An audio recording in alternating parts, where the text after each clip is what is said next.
Hi.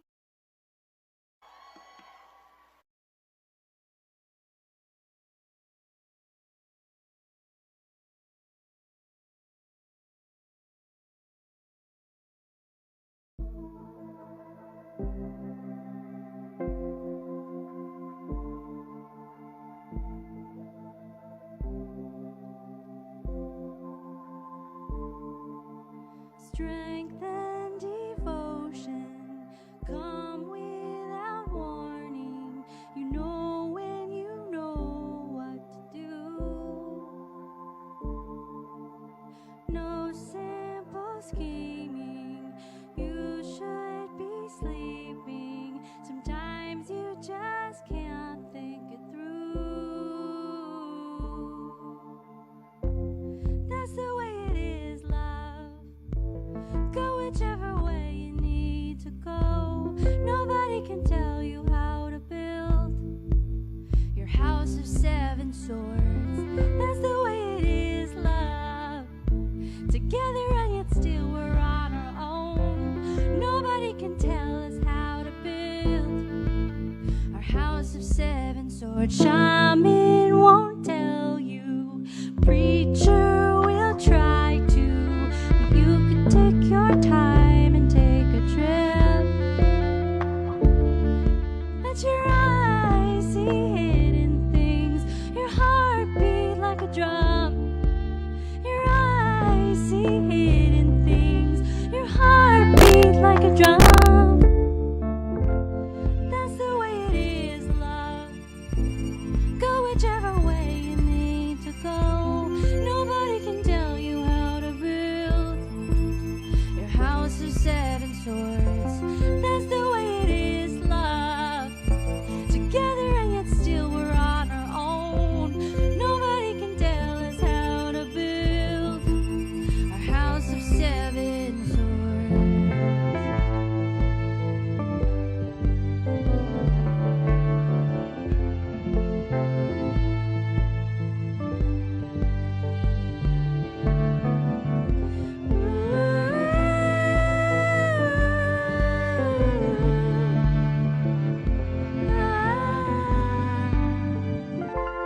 That's the way it is, love. That's the way it is, love. Your house of 7 swords.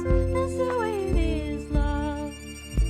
Together and yet still we're on our own.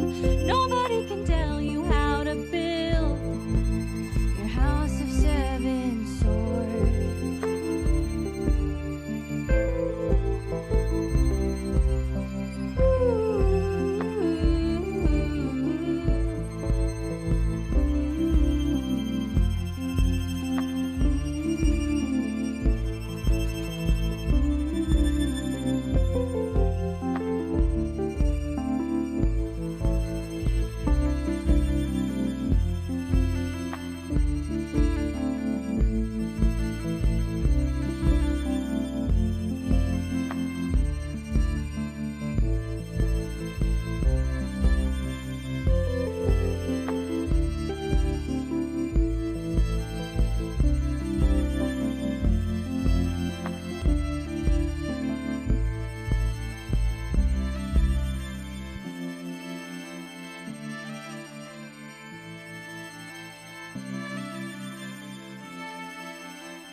Thank you so much.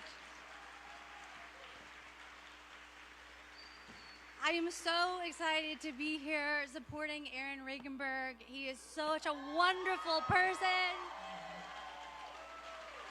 He will fight for our community. He will fight for our environment. He puts people before corporations. I will play all day long for him.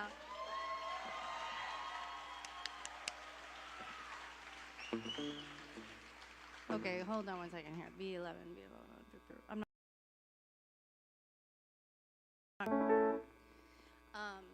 Okay, so this next song is for the LGBTQ community.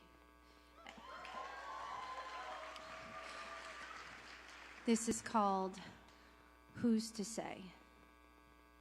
Wait, hold on.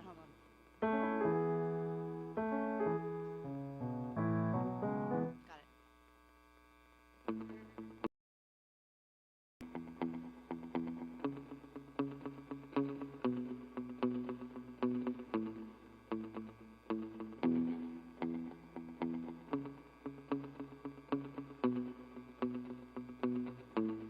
Stand up straight.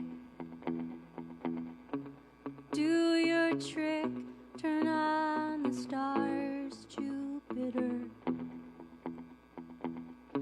Shine so bright when you're around. They tell us slow down. We're too young, you need to grow. Speed's the key. 'Cause they don't know who we are.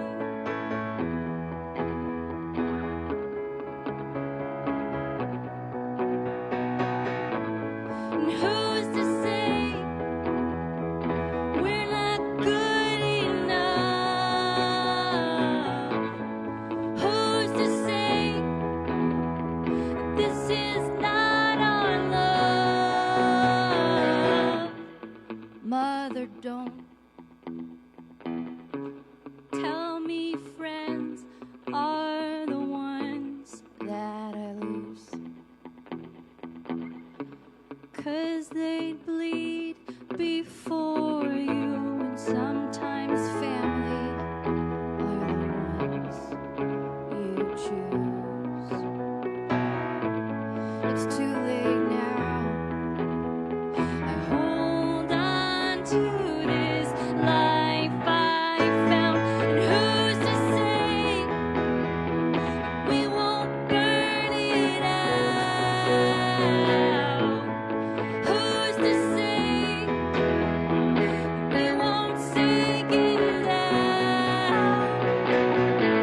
Who's to say we won't fade to gray now? Who are they anyway?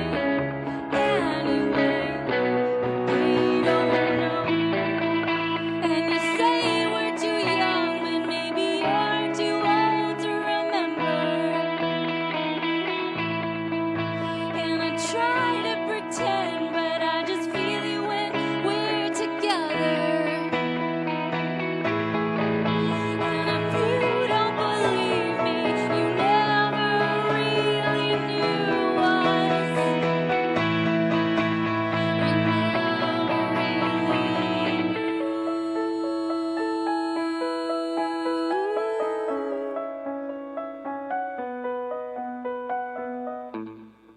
You and I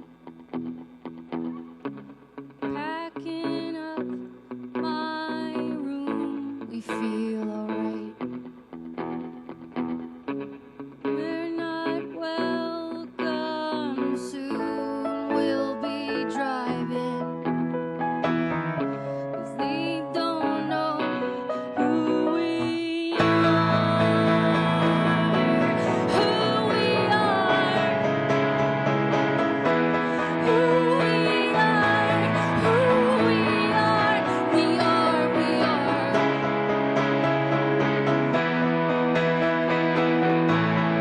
Who's to say?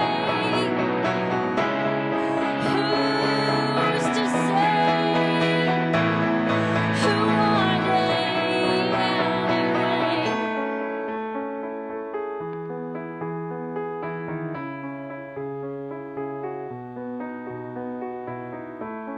Stand up, boy, girl. I shine so bright when you're around.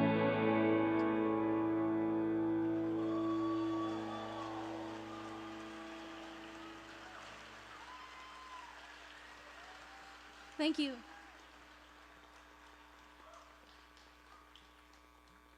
So I moved to Rhode Island.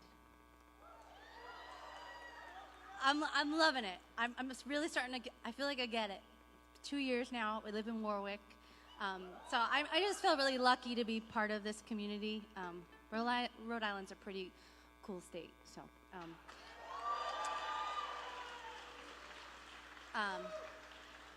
this is our last song, and again, it's a privilege to be here with you all.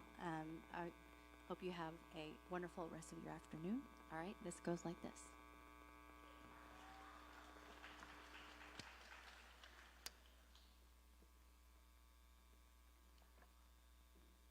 Before I play the song, one more thing. The wonderful Sky Steele has traveled from New York to play with me today, so can we just give him a quick round of applause?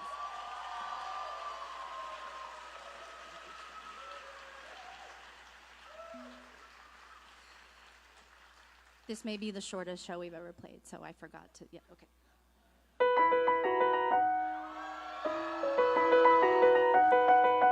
Can I get a little more keys in my monitors? Thank you. Making my way downtown, walking fast, faces pass and I'm homebound.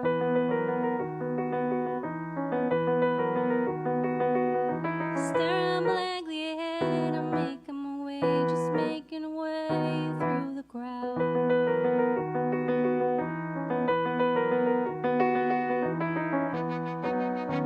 And I need you, and I miss you. Now I wonder if I could fall into the sky. Do you think time would pass me by? 'Cause you know I'd walk 1,000 miles if I could just see you tonight.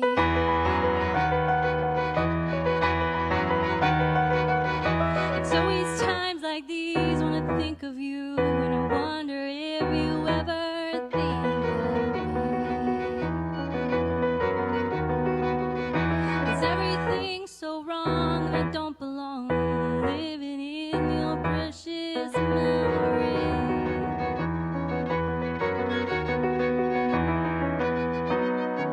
'Cause I need you, and I miss you.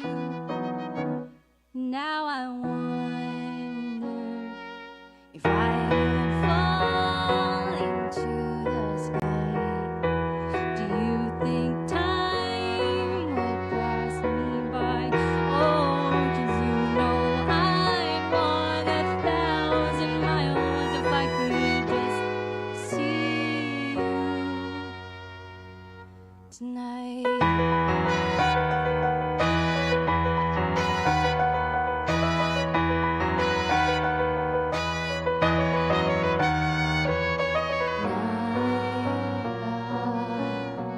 Don't wanna let you know when I drown in your memory, and I don't wanna let this go, and I don't. Making my way downtown, walking fast, faces pass and I'm homebound.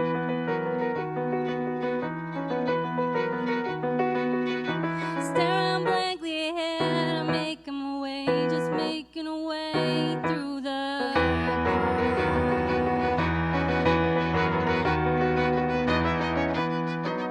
And I still need you, I still miss you. And now I wonder if I could fall into the sky. Do you think time would pass us by? 'Cause you know I'd walk 1,000 miles if I could just see you. No, if I could fall into the sky. Do you think time would pass me by? 'Cause you know I'd walk 1,000 miles if I could just see you. If I could just hold you tonight.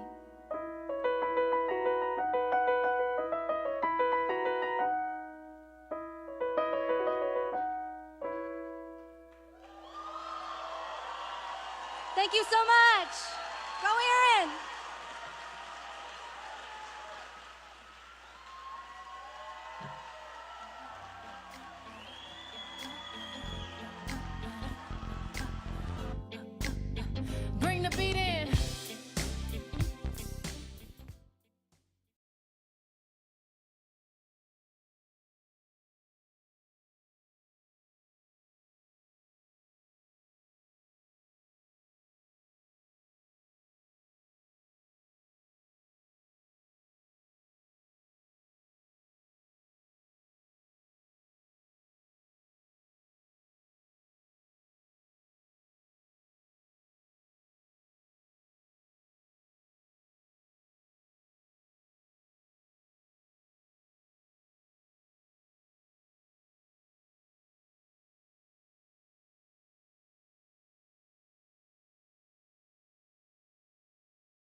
am Sue AnderBois, a member of the Providence City Council and longtime climate activist. What an amazing group, and what an amazing performance that was. Can we have another round of applause for Vanessa? Woo! I am so excited to be with you all today to help get our friend Erin Regunberg elected to be our next congressperson here in Rhode Island, who's also excited. I'm especially excited, you guys, because I know that we have some really big challenges ahead of us. I've been a longtime climate activist. The climate crisis is real. We're facing some really big challenges, from the healthcare crisis, affordable housing, crazy costs for healthcare, all of the things that are happening in our society. And I want our next congressperson to be someone who's not just going to warm a seat, flip the button the right way maybe sometimes, but who's going to do the hard work to organize, to write those bills and get them over the finish line. Yeah, who wants that? And you guys, we're so close to that finish line right now of this campaign, and what we need is all of you. So government is a team sport. Getting Erin elected is a team sport. I don't know if you guys have ever watched those crazy bicycle race where there's like the fellas on the bicycles and they're surrounded by a whole team of people helping, keeping pace, giving them food, cutting the wind. That's the Peloton. You guys are the Peloton. So we need absolutely everything going on from all of you guys to help Erin go. You don't have to ride a bike. You don't have to do anything crazy like that. All you need to do is pick up the little piece of paper you have that was on your seat when you sat down. Can everybody pick it up? I can see you. Can you pick it up? Excellent. Okay, I see him. Flip it over to the back. There's so many ways for you guys to take action in these last days to get Erin elected. So what I need every single person in this room to do is to do at least one of these actions. You can scan this little QR code with your phone if you have one, pick from a pull-down menu, so many different ways to help. Or you can go to any of these websites, pick one of these ways to help. Or if you're like, Sue, I hate the internet, you can text. You can text this number at the bottom, 30403, and they'll tell you ways to volunteer. Or if all of those aren't quite your speed, I want every single person in here, all 1,200 of you, woo! To text or call 3 of your friends and encourage them to make a plan to get out to vote by September 5th. If all of us got at least 3 people to come out and vote, there's no way Erin wouldn't win this thing. So you guys, everybody hold up your paper. You all have your homework. We're all going to do it. We're all going to get at least 3 to 5 of our friends, and we're going to do at least one of the things on the back of this sheet. I know it. And with that, I'm going to turn over to our next speaker, the amazing Representative Leonella Felix from Pawtucket.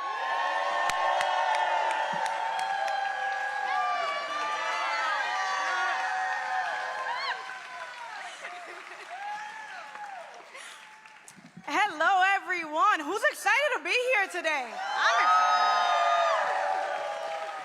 I don't know, but I will tell you right now that I may forget my speech because I just singing the song. I'm like, oh, God, brought me back. So I often get asked a question, and that is, why do I support Erin Regunberg for Congress? And the real question that I often can sense that people are asking me is really, why do I, a Black Afro-Latina woman, am supporting Erin over other people of color who are running? And that's a very legit question to ask me, right? It's a fair question, but the answer is very simple. More than identity politics, Rhode Island needs a champion who will fight to ensure that families not only survive, but that they thrive.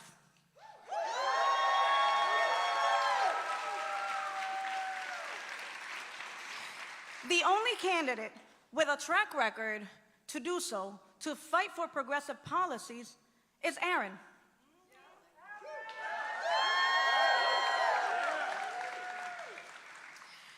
As Sue mentioned, my name is Leonella Felix. I go by Leo, and I represent Pawtucket's District 61 as a state representative. As a community advocate, I have fought for issues affecting families, from making sure that we raise wages to criminal legal reform and more. And this is actually how I met Erin. He was a legislator, and I was working at a local nonprofit advocating for our issues that affect our Latino community. he reached out to me to discuss some of his priorities, some of his legislation, and find different ways that we could work together. My journey into politics wasn't really planned for. As someone directly impacted by the criminal legal system, I really know firsthand the struggles of having to struggle to find housing. I know the struggles in terms of not being able to go to school because of one mistake, but the reality is that we're more than just our mistakes. So you can really understand when I literally laughed out loud when Aaron suggested that I run for office. Nope. I told them absolutely not. No way in hell. And here I am.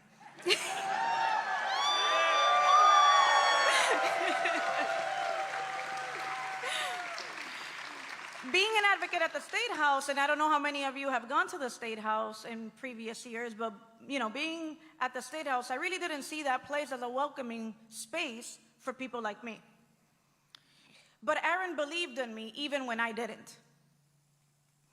So when I decided to run, Aaron was the only elected leader to publicly endorse my campaign. The only one.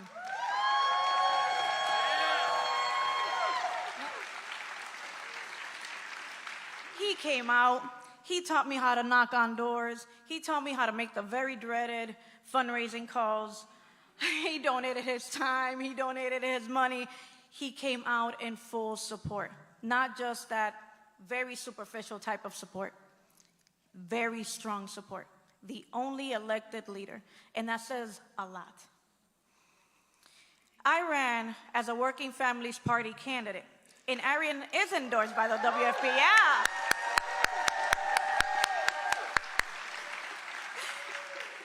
And Aaron is endorsed by WFP because we both believe that working people should come first.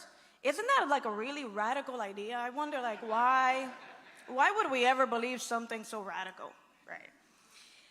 And it's a shame, right?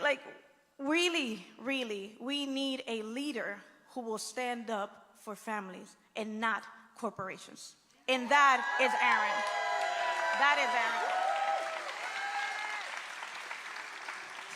As you all know, as a legislator, he sought to reform the use of solitary confinement, which is a fight that I continue at the State House today.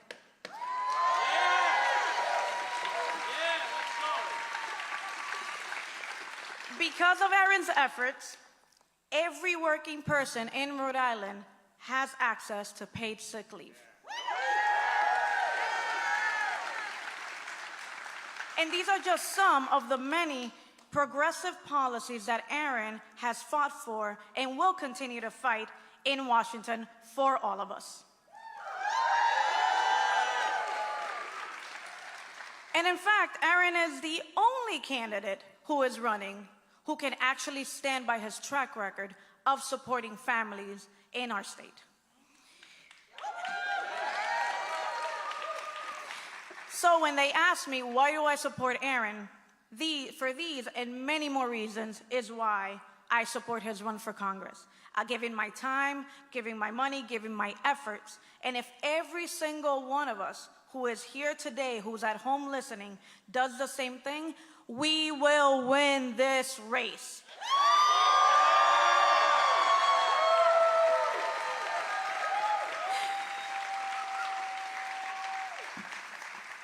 Aaron's passion is contagious. His commitment for affordable housing, quality education, and for a clean environment reflects the very essence of Rhode Island's spirit. He understands that progress isn't just about policies. It's also about people. It's about all of us coming together for a brighter future. So, my friends, as we rally behind Aaron, let's remember that this is our moment, our chance to shape the course of history. Let's go out there and make Aaron's journey to Congress a reality.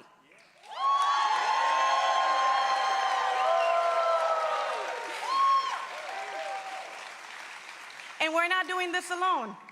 I am really thrilled to introduce a powerhouse, a woman who has been an unwavering advocate for Pawtucket. someone who embodies the spirit of public service. So I want to welcome State Representative Cherie Cruz.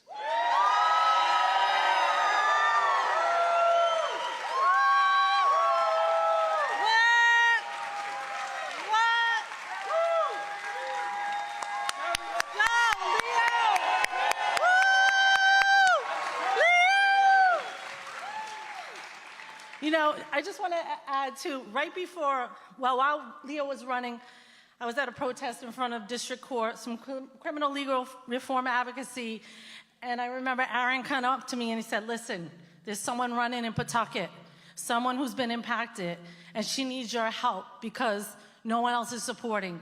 And I remember leaving right away, getting on the phone to call Leo's camp to help. And that was one of, the major times I remember helping in a campaign with, someone running for office. So I'm so happy to work alongside Leo up there at the State House.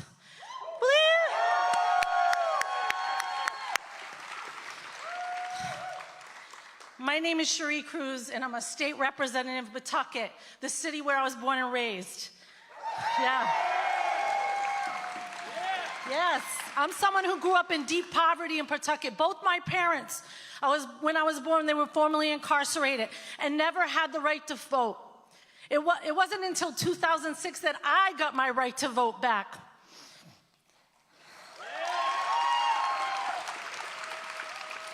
I still can't believe I'm here on this stage today as a Rhode Island state representative.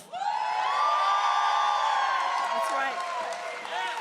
Because it's people like Aaron and Leo and advocates that make sure that those who've been impacted by that system have a right to vote and to run for elected office. It's such an honor to be here with all of you here today supporting Aaron, as well as two incredible individuals, namely U.S. Senator Bernie Sanders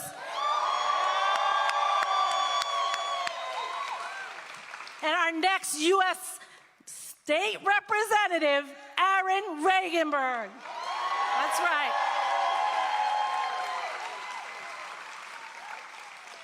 I know both of them place action over words and make it their life's work that is grounded in grassroots advocacy for real change. Woo! I met Aaron as a mom of four while I was a first-generation college student at Brown University almost 15 years ago.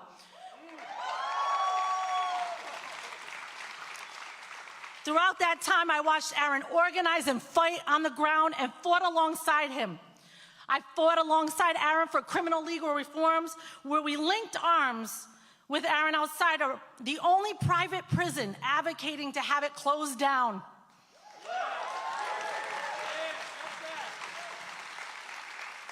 Spent long hours at the State House advocating for his bill to end solitary confinement.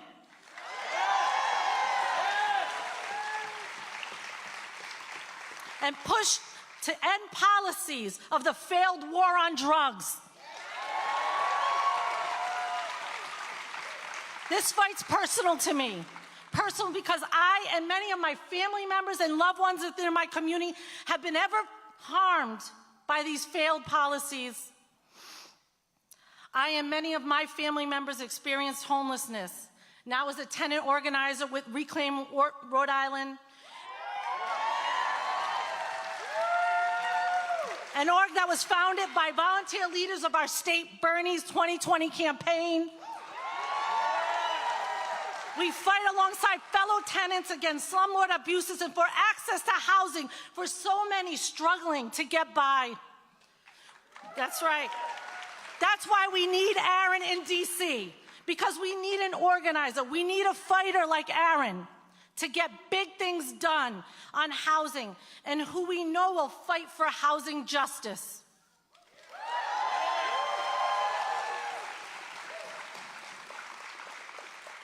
I've also fought alongside Aaron in campaigns, as you've heard. Aaron has done so much for me and others like me who've been impacted by the criminal legal system, who never believed we belonged or had a chance.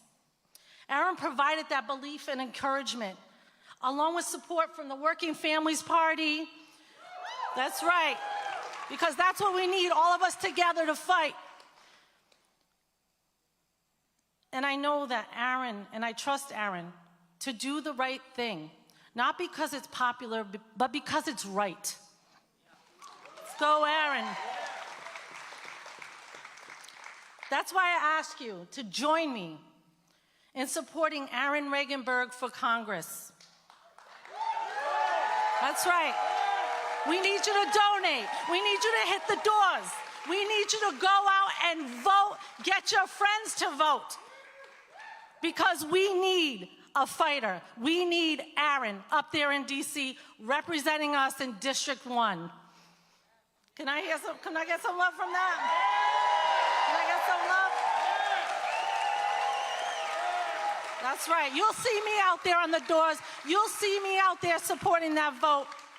So I want to thank you again, all of you who are here supporting Aaron. And like I said, let's go. We got to get Aaron to Washington, and we need every one of you to fight alongside of us.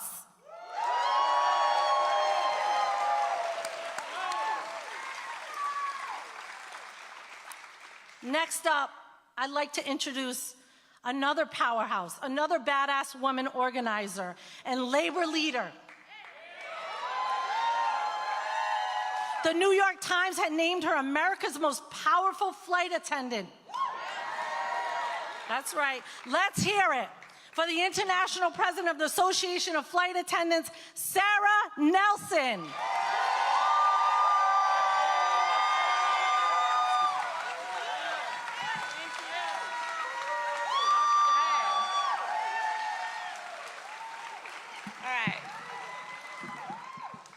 Get this situated for Aaron and Bernie, you know? They're a little taller than me. Hi there, District 1. How are you doing? It is a thrill to be here. My name is Sarah Nelson. I'm the president of the Association of Flight Attendants, CWA, representing 50,000 flight attendants at 19 different airlines.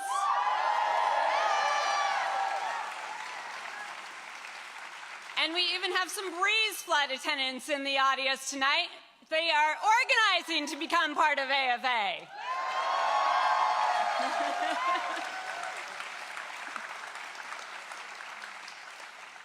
So I'm a Boston-based flight attendant. And a 27-year, in fact, I just had my anniversary, union flight attendant. And when I got to Boston, my parents were kind of pissed because I went to this liberal arts school that was a lot of money.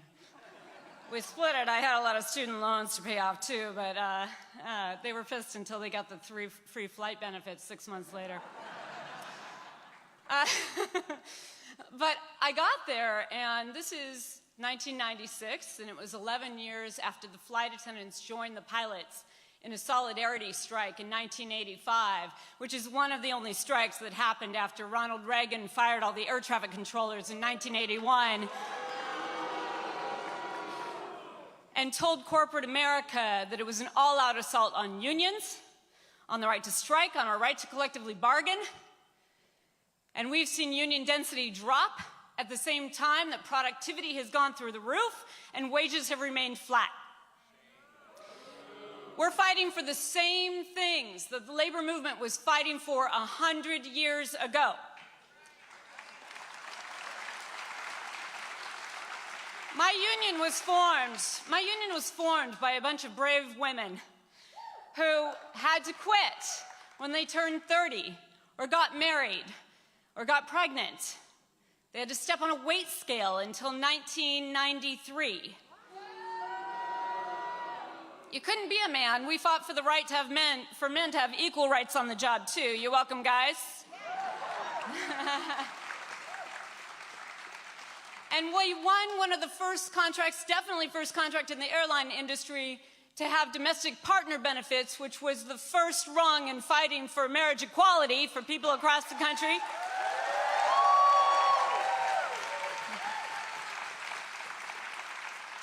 So when I got to Boston, the company failed to pay me.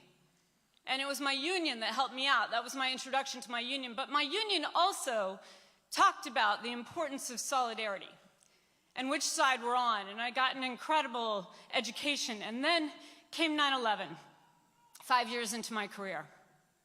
And Amy, who was a friend of mine who commuted from here in Providence, was on Flight 175, a flight that I flew regularly. It's the flight that flew into the South Tower of the World Trade Center, and you can picture it because every camera was trained on those towers after American Airlines Flight 11 had hit the North Tower 17 minutes earlier. I know the exact time that my friends died. Amy, Michael, another Amy, Alicia, Al, Catherine, Jesus, Marianne, and Robert. And while we were mourning our friends, there were corporate capitalists who were thinking about how they were going to use this moment as a crisis to redefine our jobs, to take away our pensions, to cut our pay, to make us work harder for less, to shift the cost of health care to us. So I had a first-hand seat of what it means when Mother Jones, 100 years ago, when she was fighting against child labor, circling this country, which we have to do again, can you believe it? She said, the capitalists say there is no need of labor organizing, except the fact that they themselves are continually organizing and show us their real beliefs. The capitalists want the most labor for the least amount of money, including slavery. Labor wants the most money for the least amount of labor, and we should get any innovation in our pockets, a 20-hour work week as we move forward here.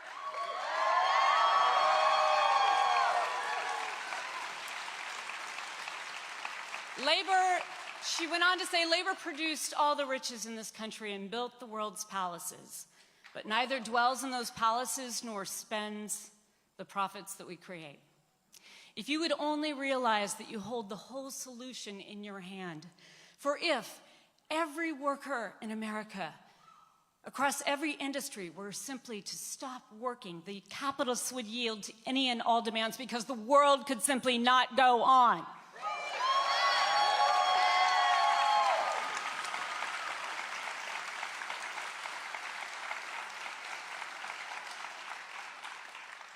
So I remember when I was 5 years old in Miss Muldoon's kindergarten class, and every single morning, me and the other 5-year-olds would stand there with our hands over our hearts, looking up at the flag and saying the Pledge of Allegiance that ended with, indivisible, with liberty and justice for all. Now, I thought that was a solemn promise that we were making to each other.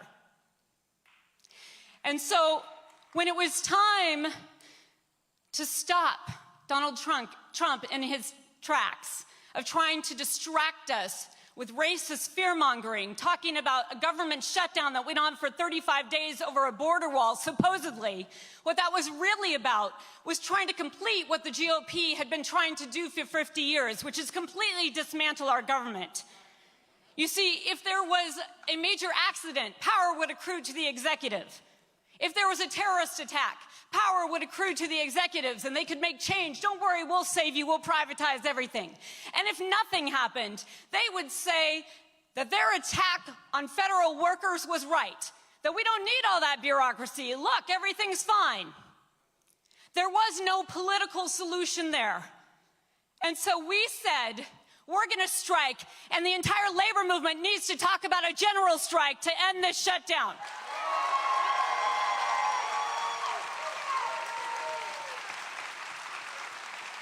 And so, the day after, on day 34, Congress again voted down the solution to reopen the government. And the next morning, a few air traffic controllers, 10, called in sick because they said they could no longer safely do their jobs. And a few flights started to cancel in LaGuardia. It wasn't anything more than when a few raindrops fall. But we said, Mitch McConnell, can you hear us now? And the GOP knew that there was something very much at stake here. Workers were about to get a taste of our power, and everything would change in that moment if we did, and instead they reopened the government in 2 hours.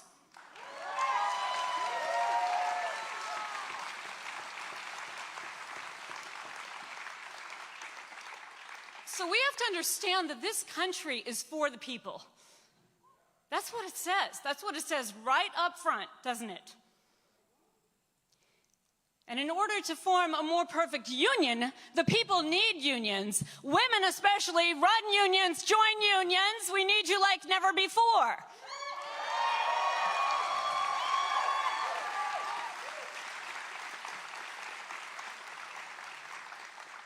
But Aaron Regunberg gets this. We don't need, the solution here is not just sending people to Congress, not just electing people into position and expecting that they're going to do it all for us. Because we don't just exist in a democracy. We work in an economy that is capitalist, which is all about profits. It is not about people. And so if we want this country to be about people, if we want to pass the popular policies that we can put in place, raising the minimum wage, getting sick leave for workers, another rung in Aaron's belt. If we want to take on the existential crisis of our time, take on the climate crisis, and make sure the capitalists are already organizing. You know, some of them are building dick rockets to go to Mars while they leave the rest of us on the burning earth. We don't have the luxury to wait to organize. We do not have the luxury to wait to organize because what they're hoping, the 4 Ds of union busters, is divide, delay, distract, and demoralized. Well, people all over this district here in Rhode Island and people all over this country are not going to allow them to demoralize us. We're not going to allow them to divide us. We have more in common than anything that ever could divide us. We're going to organize, we're going to get out on those doors, and we're going to send Aaron Regunberg to Congress because he understands that the agenda is for the people. The agenda is for the working class.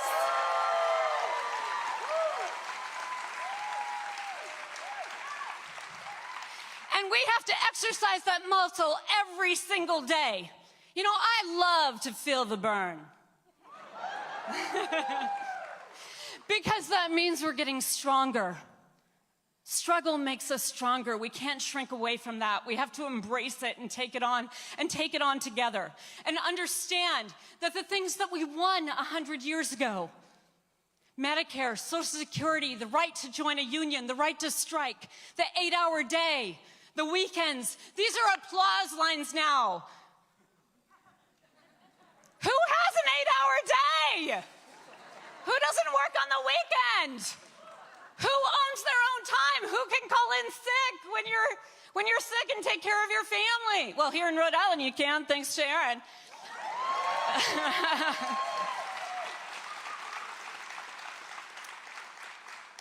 But these are the same fights. In 1945, when our union was formed, in 1946, when we got our first contract, there were a few things in that contract. There was a seniority list to make sure that managers could no longer try to coerce flight attendants to trade sex for schedules. There was an 8-hour day.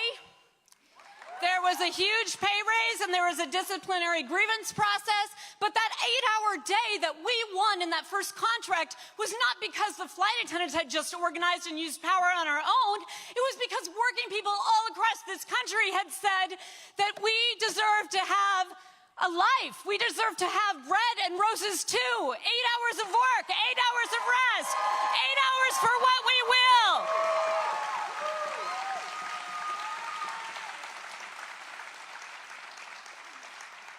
So we have to do that again. Our rights are never absolute. People fought and died for those rights. And today it's our turn. And it's our turn to fight by sending people who understand this to Congress and by continuing to organize right here and by making our political system mirror our unions, where we come together and solve the great problems of our time, but not with the ideas from those corporate boardrooms, because let me tell you something, they do not have the corner market on smarts. It's working people who are creative, who are innovative, who understand how the machinery works, understands how to build things, understands how to get solutions, understands what it means to create safe schools for our children. It is us. It is us. And so we need Aaron Regunberg in Congress, and I am so proud to say that the Association of Flight Attendants, CWA, endorsed Aaron, and we are going to work like hell to get him elected.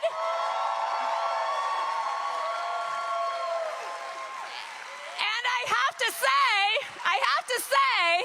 that thank God we have our organizer-in-chief here, because he has showed the rest of the country what is possible when we come together. Bernie Sanders is the most important voice for unions in America. He's fighting for workers right now.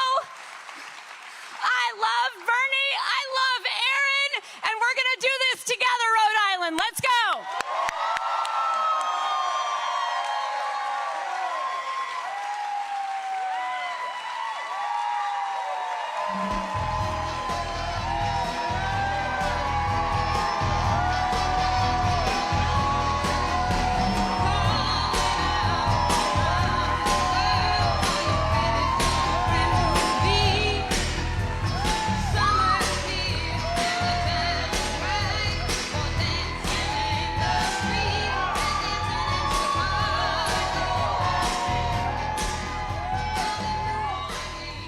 Hello, Providence!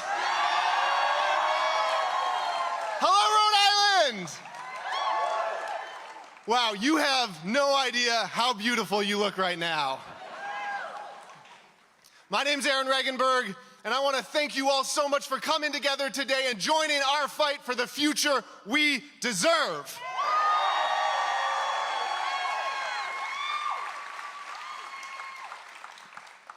Because that is what this campaign is about. It's about the future. My wife Katie and I have a 2-year-old son, Asa, who's here today. And being a dad is amazing. But like a lot of parents, we worry about the future. You know, will our kids be safe at school from guns and mass shootings? Will they have clean air to breathe and a livable environment? Will we have a functioning democracy by the time they're old enough to vote? But when I'm up late at night, tossing and turning, worrying about these dangers, it's not just fear that I feel. I mean, I'm furious.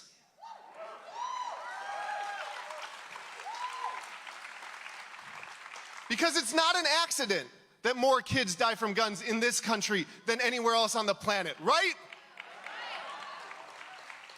It's not an accident that our climate is spiraling out of control, right?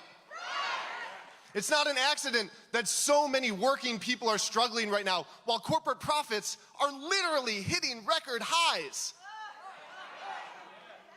The gun industry, fossil fuel companies, corporate CEOs, and their Republican allies are creating and feeding these crises because they're making billions and billions of dollars off of them.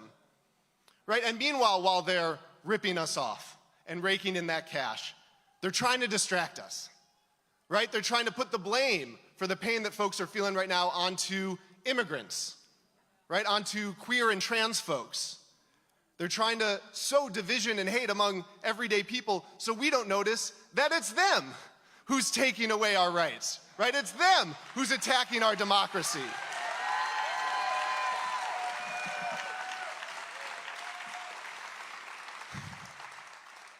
So yes, there's a lot to be angry about right now. But I want to be clear, I'm not running for Congress because I'm angry. I'm running for Congress because I'm hopeful.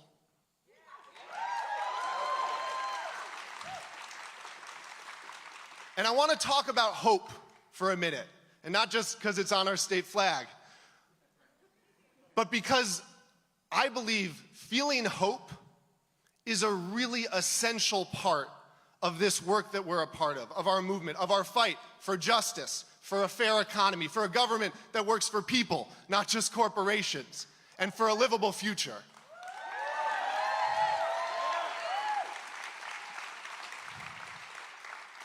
You know, hope isn't about blind confidence that everything's going to work out.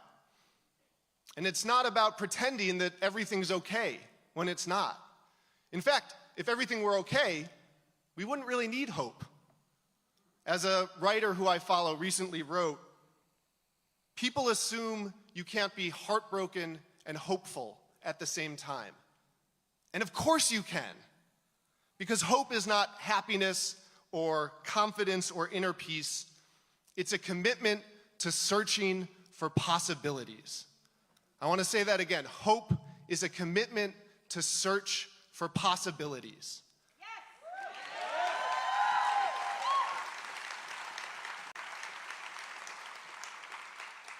I think that's exactly right. And I think it's particularly apt when it comes to the climate crisis. Because when we think about climate, of course we're heartbroken, right? How could we not be when we think of the fires and the flooding and the fatal heat waves and the smoke that is now all too regularly blocking out our skies? And as I mentioned, I've got a 2-year-old son. So how could I not be heartbroken when I think of the security and wonder and beauty that he's missing out on, that's being taken from him as the world around us starts to break? But at the same time, I've got a 2-year-old son. So how can I not be committed to searching for possibilities, to save everything that we can save, as much security and wonder and beauty that we can still save for all of our kids?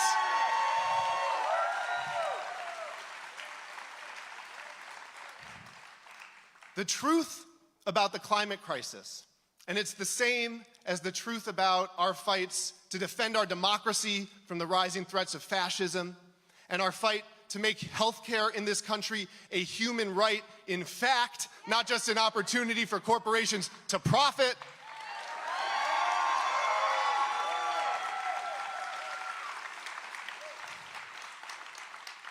The truth about all of these fights is we only have one option, and that is to win.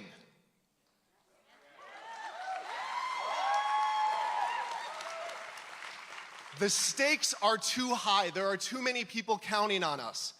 And so we can't let ourselves get overwhelmed or caught up in how uphill some of these battles might be. Because winning is the only option we have. And so we have to make it happen.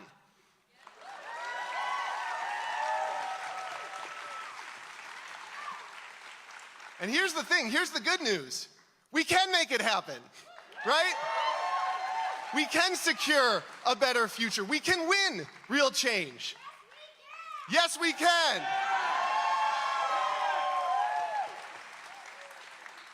And the reason I know that's possible, we have seen it here in Rhode Island, right? I've been a part of working with many of the elected officials and organizers and volunteers and activists in this theater today to win real progressive policy change in our state, even when the powers that be were doing everything they could to stop us. I remember when I was first elected to the General Assembly, so many people said we'd never pass paid sick days. Right? There are too many corporations and conservative lawmakers lined up against it. But you know what? We organized. Right? We brought workers and small businesses and unions together. We knocked on doors. I organized with my legislative colleagues, the folks I often agreed with and folks that I didn't always agree with. But together, we figured out how to get it done so that over 100,000 Rhode Island workers who couldn't before could start caring for a loved one or recovering from an illness without having to worry about losing their pay.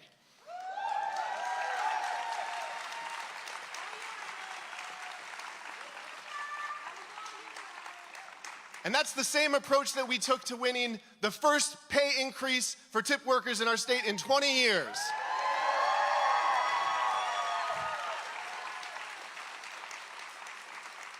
It's the same approach we took to creating new clean energy programs that would actually be accessible for working families. And to expanding overdose prevention strategies for folks struggling with addiction. And to starting the fight to end long-term solitary confinement in our prisons.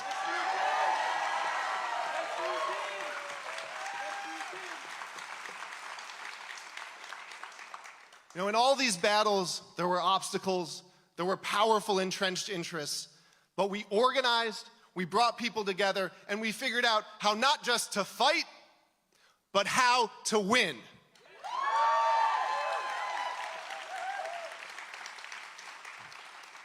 That's the work our representatives need to be doing in Washington. And that's, I think, particularly true for all of us here in Rhode Island's 1st congressional district. I mean, friends, this is a deep blue district, right? This is the kind of district that can support a lot more than just one more Democratic vote.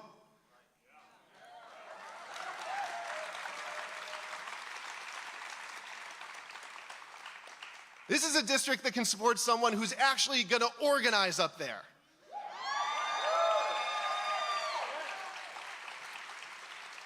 Someone who's going to fight to help build power for working people in Washington.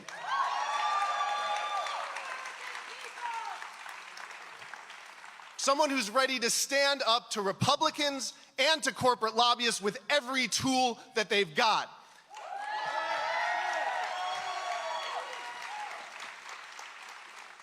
And who's willing to push the Democratic Party to be the best version of itself that it can be.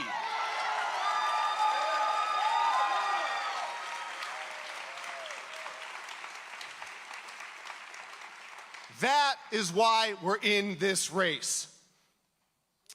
And you know what's cool? We can really win this thing.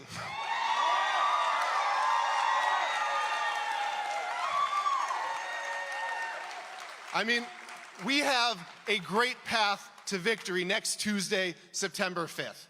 And like so many good things, it's a path that runs through organizing. If we can knock on enough doors, if we can make enough phone calls, if we can talk to enough of our friends and neighbors and families in this district, friends, we're going to win this thing. And we're going to take these fights all the way to Congress.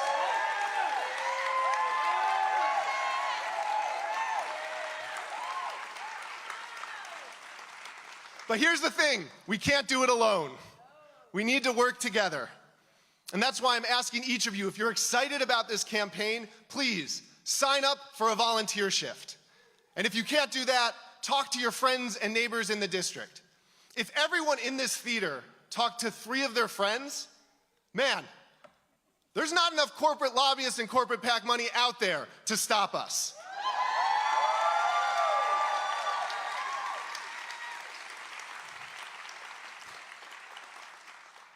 So I want to invite you to join our campaign. I know that politics can be tough, right? It can be frustrating. It can be infuriating. But we keep at it, still. Because as heartbroken as we might feel sometimes, we remain committed to searching for possibilities, right? We remain committed to feeling hope.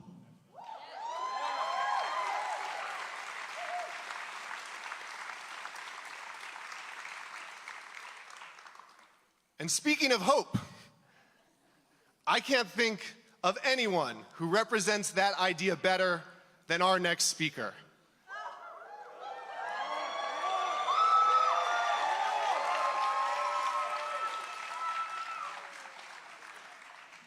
Bernie Sanders transformed American politics.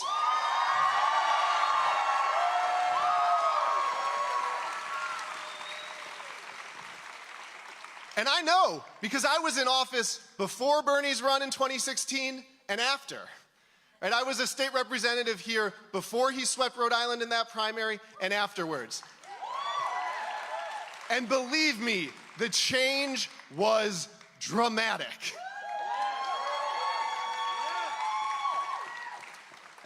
Bernie put the fear of God into countless corporate lobbyists and their politicians.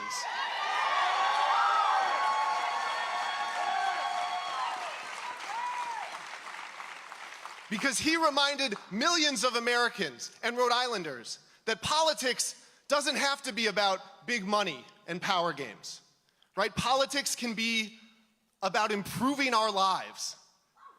It can be about our communities coming together, young people, workers, seniors, to build a better world, to win a better future for our families, for kids like my son Asa.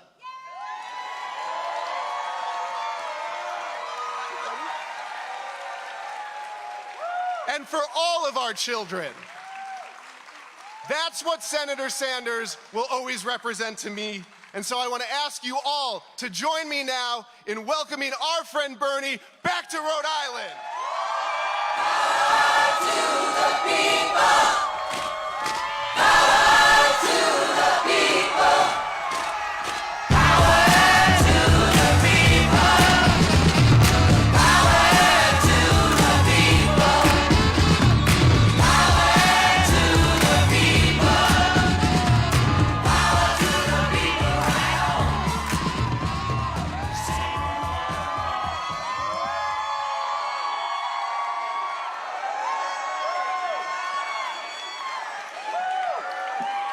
Thank you, Rhode Island.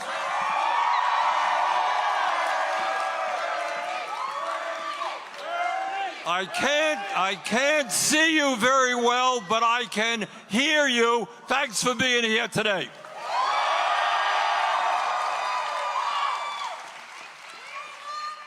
And let me thank all of the speakers before me. Let me thank Sarah Nelson, who is in a resurgent labor movement in this country. When workers are standing up and fighting for their rights, Sarah is one of the great union leaders we have, and I thank her for being here.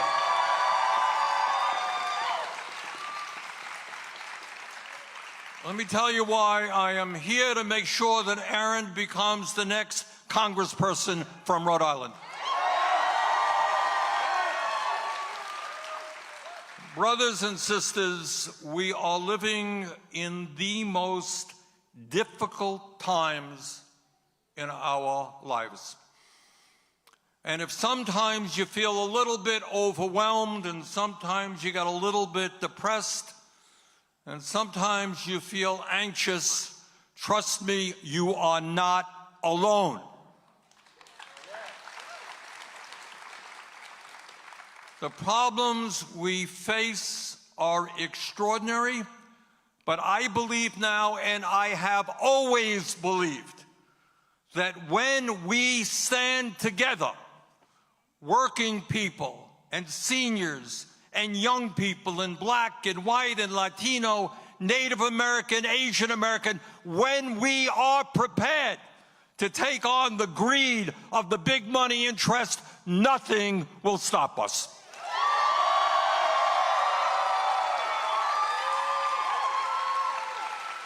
Now, the reason I am here for Aaron is something that he already said. We just don't need another Democratic vote in Congress. We need people who have the guts to take on powerful special interests and fight for the working class of this country. And Aaron will be one of those people. Now, I am proud of what we have accomplished in the last several years, and we should not minimize that. Remember, 3 years ago, in the midst of the worst public health crisis in 100 years, in the midst of the worst economic downturn since the Great Depression, small businesses going out, hospitals being overwhelmed, schools closing down, workers without jobs, we passed the American Rescue Plan, which put the working people of this country back on their feet. No small things. After years and years of bullshit about the need to rebuild our infrastructure, we put tens of billions of dollars into roads, into broadband, into water systems and wastewater plants, and we're creating hundreds of thousands of jobs doing that. We have not gone far enough, but we did pass putting more money into clean energy than at any time in the history of this country. And today, unemployment in America is all of 3%. That's good news. But what Aaron knows, what you know, and what the working people of this country knows is that while we have some good accomplishments behind us, there is an enormous amount of work yet to be done. Brothers and sisters, this is the wealthiest country in the history of the world. And yet 60% of our people here in Rhode Island, in Vermont, all over this country, 60% of our people are living paycheck to paycheck. And millions of workers are trying to get by on starvation wages. Meanwhile, the billionaire class has never, ever had it so good. Their problem is they can't figure out how they can spend all of their billions of dollars. How many homes they can buy, how many yachts they can buy, how many wonderful private schools they can send their kids to. Our job now is to create an economy that works for all and not just a handful of billionaires.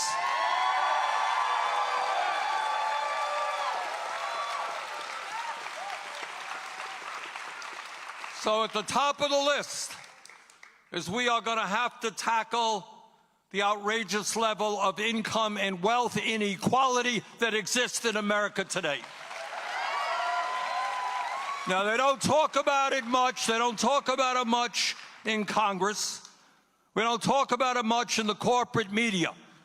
But the reality is that you got 3 people who own more wealth than the bottom half of American society. That is obscene. That is immoral. That has got to change. And whether they like it or not, the billionaire class in this country is going to start paying their fair share of taxes.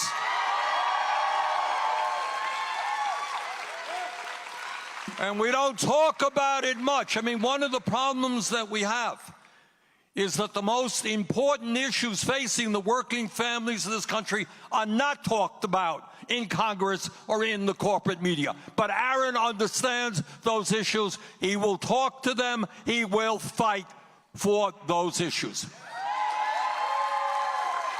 So there's another issue out there that we don't talk about, that is concentration of ownership in America.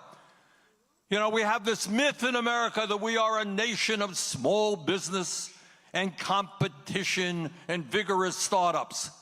That is a myth. The reality is that in sector after sector, Wall Street and the financial community, the media, agriculture, transportation, energy, you name it, fewer and fewer large corporations control what is produced and what we purchase. And we need leadership in Congress to say, you know what, we're going to start breaking up those monopolies. We're going to help small business.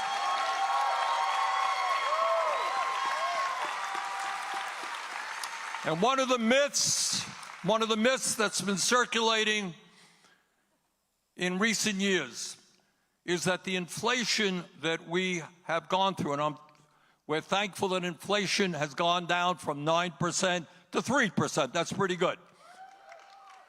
But one of the myths is, well, you know, inflation took really because of the war in Ukraine. It's because of the broken supply chains. That ain't the reason. The reason this country has experienced the level of inflation that it has is primarily, not totally, but primarily because of corporate greed.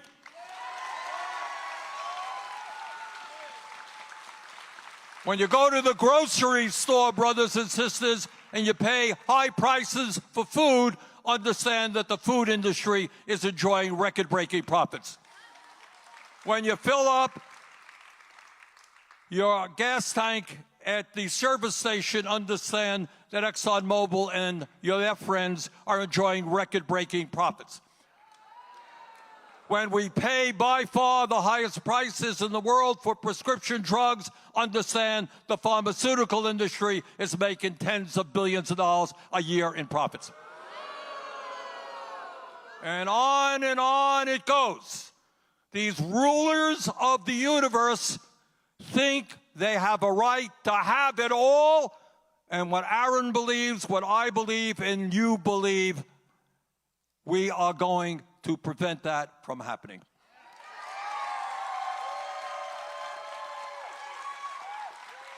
We don't need people who have tens and tens of billions of dollars who then use that money.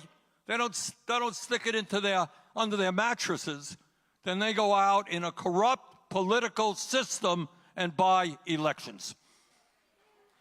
So we got a hell of a lot of work in front of us. Number one, the very top of my list, is we got to overturn this Citizens United.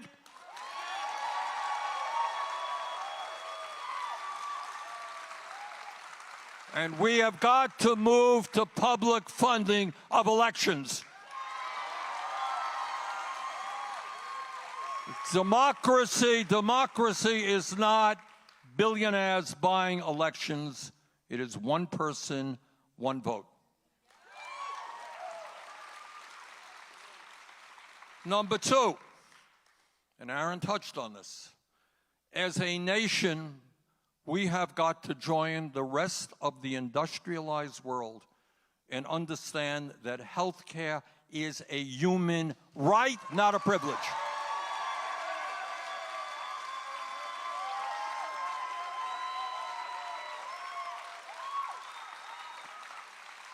There is something extraordinarily wrong when we are spending almost twice as much per capita on health care, $13,000 for every man, woman, and child in this country, and yet you got 85 million Americans who are uninsured or underinsured, and we don't have enough doctors or nurses or dentists or mental health practitioners.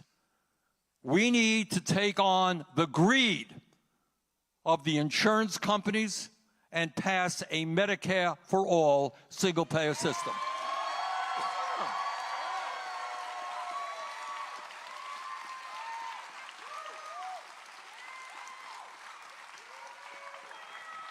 And there is something wrong when in America we pay by far the highest prices in the world for prescription drugs. I have taken Americans, people in Vermont, people in the Midwest, over into Canada, and they bought desperately needed medicine, same exact product, for 1/10 of the price that we pay here in this country. Greed is the word. The pharmaceutical industry, believe it or not, has 1,800 paid lobbyists in Washington, D.C. Former leaders of the Democratic Party, former leaders of the Republican Party, working overtime to make sure that tens of millions of Americans cannot afford the medicine they desperately need. And Aaron is going to join me in telling the pharmaceutical industry we are going to end that greed. We're no longer going to pay the highest prices for prescription drugs.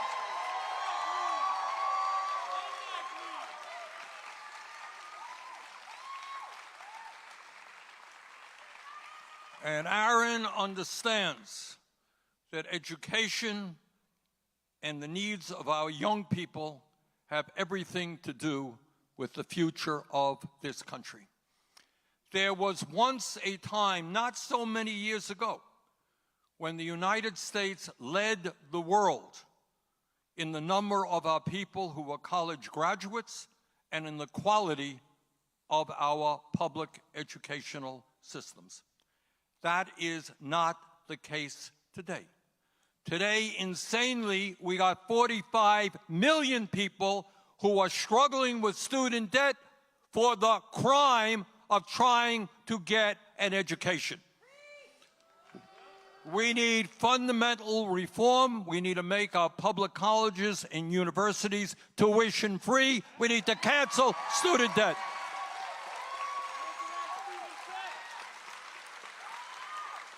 How can we compete in a global economy if we do not have the best educated workforce? And our job is to make sure that we do that.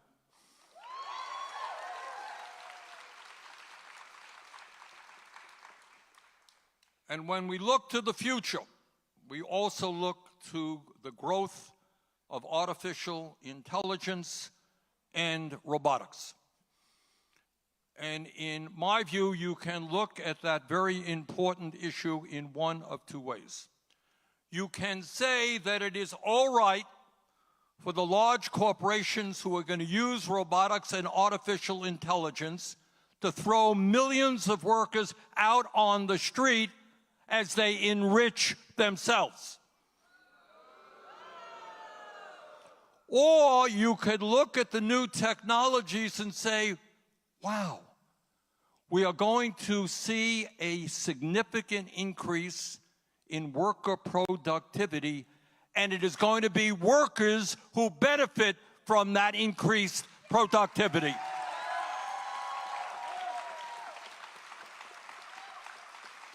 Instead of talking about throwing workers out on the street, we should be talking about reducing the work week to 32 hours a week without loss of pay.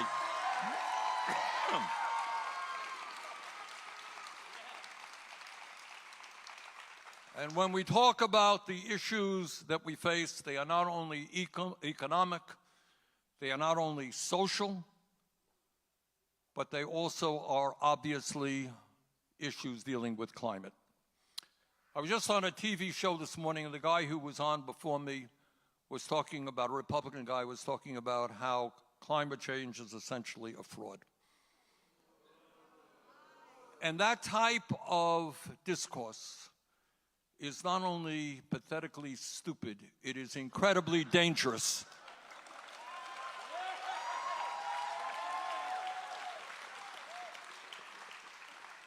Anybody who has eyes to see understands what climate change is doing not only to this country, but to the entire world. All right? Phoenix, 31 straight days of 110 degrees. My own state of Vermont, the worst flooding that we have seen since 1927. 4,000 homes damaged, 800 businesses damaged.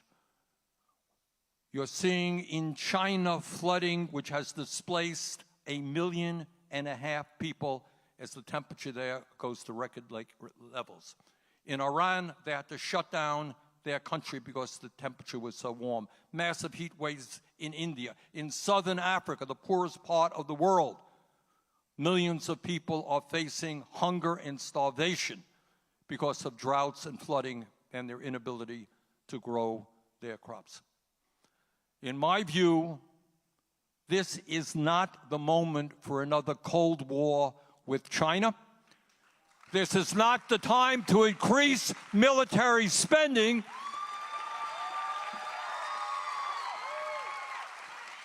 This is the moment to bring the world together so that we don't continue to kill each other, but we work together against the universal threat of climate change.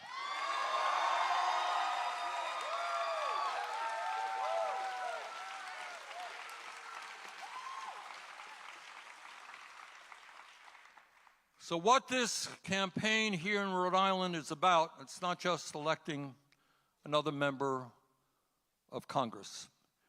It is understanding that we are living in unprecedented times in American history. And if there was ever a moment where we needed leadership in Washington that had the courage to take on the incredible power of the 1%, take on the incredible power of the CEOs and their lobbyists who are all over the nation's capital, to tell the people on top that our nation, our government belongs to all of us, not just the few. To make it clear that working people in this country are entitled to a decent standard of living, decent paying jobs, decent benefits, health care as a human right, child care, educational opportunities. That is what America must be about.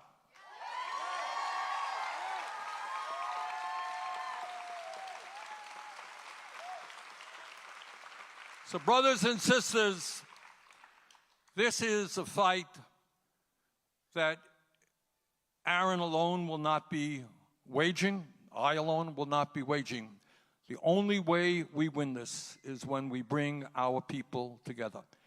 At the end of the day, and believe me, I deal with this every single moment, people on top have incredible power. They own the world, they own the media, they own corporate world, and so forth and so on. They are very, very powerful, no question about it.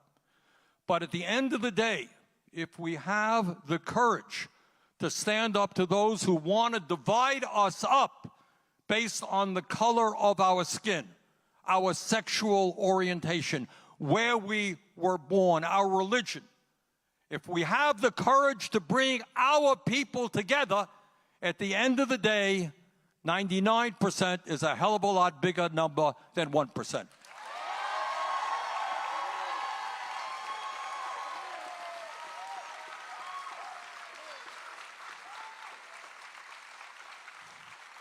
So let us go forward. Let's win this election for Aaron. Let's make sure that every woman in Rhode Island knows that we are behind her, that the decision to control her own life belongs to her, not the government.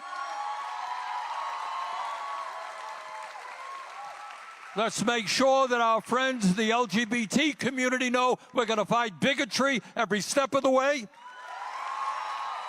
We're going to fight racism in all of its forms.